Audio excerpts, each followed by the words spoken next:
story. Today's story is Stories of Dragons. Let's go, go, go. You're ready? I'm ready. Let's go, go, go. Hello, today's story is Stories of Dragons. Just for young reading. Let's go, go, go. Yes. Let. Chapter 1. All about dragons. Years ago, dragons were terror of towns, so it was said. They breathed in air and blew out a flame. Just one puff of dragon breath will kill you. Some dragons live in caves, guarding the stolen treasure. Others live under the city. Sometimes they pop and scare the sailors. The dragons lived in the sky when they were angry. Storms blew up, and bolts of lightning were flames shot from across Dragon's nose. Most people kept far away from Dragon they could. Only kings struggled near him. People offered huge reward to the brave knights who could kill dragons, but dragons are not easy to defeat. Dragons had bumpy skins, flapping wings, and pointed tails, and they came in all shapes and sizes. Whatever they look like, you wouldn't want to meet one. Chapter 2. Stan and the Dragon. Stan was a woodcutter. He lived deep in the forest with his wife. She was sad because they had no children. One day, a wizard offered in the forest. "You are a good man, Stan," said the wizard. "I can grant you one wish." Stan only one wish. "I wish for as many children I have wife is thinking about now," he said. Stan's wishes become true, but they didn't have 2 or 10 or 50 children. They had 100. "Oh no! How do I afford to feed them all?" said Stan. His friend Sam has an idea. "A dragon has been my share in this keep," he said. "If you can find this cave, you might find the treasure." So Stan set off in search of the dragon and his treasure. Stan didn't find the dragon, but the dragon found him. When he saw it, Stan knew Peter couldn't fight the dragon. Instead, he said, "I bet I'm stronger than you. I can read the stone onto it." "No! You're strong," grunted the dragon. He didn't know Stan's stone was a lump of old cheese. The dragon took Stan to meet his mother. "It must have been a trick," she said. "If you really are stronger than my son, I'll give you our treasure. You won't beat me out of town twice." She found 2 clubs. "See how far you can pull these. I'll throw mine over the mountain," said the dragon. "How about you?" "I can throw now," Stan said. "The moon's in the way." Now the dragons were scared. Stan was the strongest man they ever met. They made a plan to kill them that night. "I'll creep into this room when he's asleep. Then you can bash him on the head," But Stan heard him. He decided to fool them and put the log in his bed. In the middle of the night, the dragon crept into Stan's bed. Hit him hard, son! Bam! He whacked in his bed, and just where he dodged Stan's hammers. That's killing, said the dragon. When Stan appeared next morning, the dragons were astonished. Good morning. I have a little bug on my head, he said. Perhaps a flea bit mine in the night. Sam was much too clever for the 12 fried dragons. They took out their treasure. Here, they said, take it and just go away and leave us alone. If you're sure, this is very kind. They even carried the treasure home for him.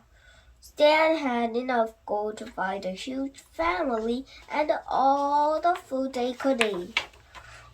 Chapter 3 The Wicked Worm. Tom loved fishing.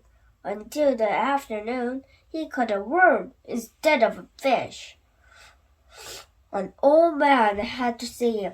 The worm is trouble, he warned Tom. But don't throw it back at the river.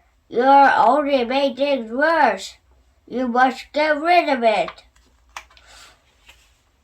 Tom didn't know what to do. He tried to hide in the worm in the well. You go! But a week later, the worm crawled out and just grown even bigger. The worm was hungry and angry. It chased the cows all around the fields. Then it chased the villagers around their house. Help! Run! Tom felt terrible. The worm has a medicine and is all hardest fight. What am I going to do? Brave knights came from millies about to kill the worm, but it was too strong. They curled themselves and around them and squeezed them till they could fight.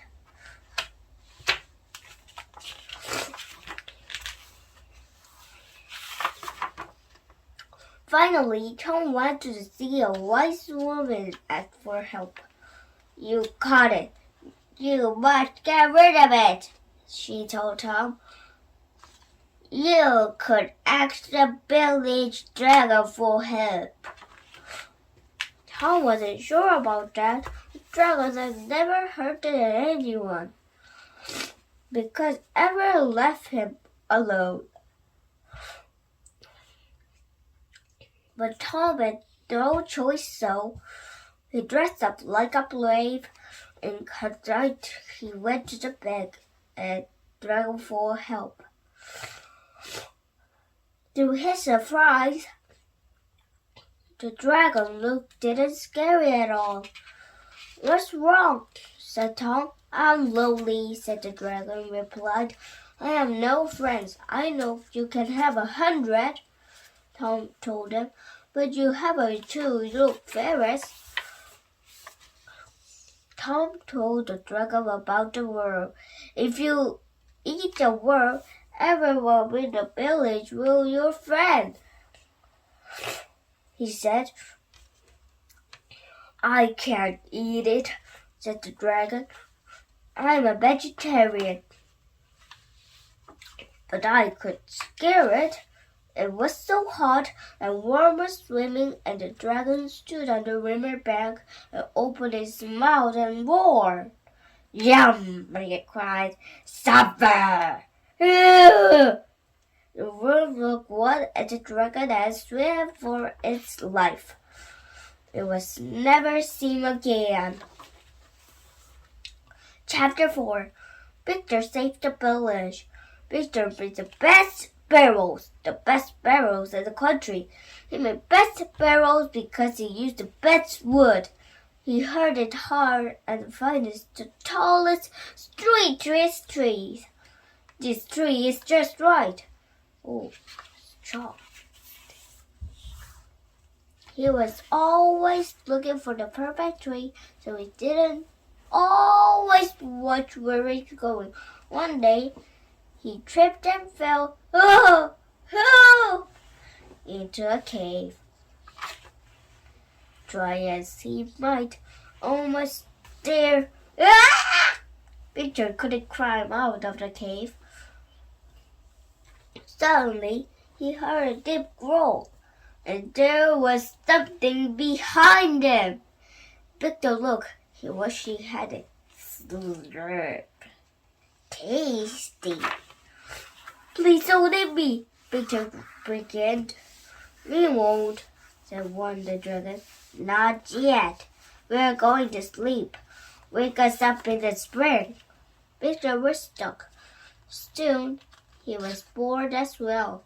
There was nothing he could do, and he waited until spring. All he had to eat and drink were grass and water. Longer as round as a barrel, he was as thin as a twig. Finally, the dragons awoke. We can't eat you, said one. You're skin and bone. Grab my tail, said the other dragon, said to Victor. We'll take you home. Perhaps your friend make a juicy meal.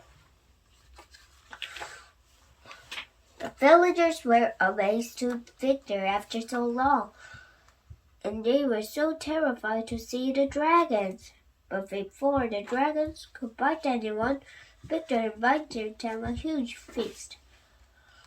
When Victor and dragons ate for a week, the dragons enjoyed the food so much and they decided they would never eat people again.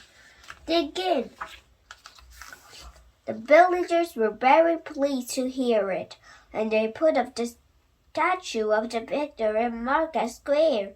Now everyone who visits knows how Victor saved the village from 2 hungry dragons. Now he always looking where it's going. Thank you for reading me today. Bye! Stories of Dragons.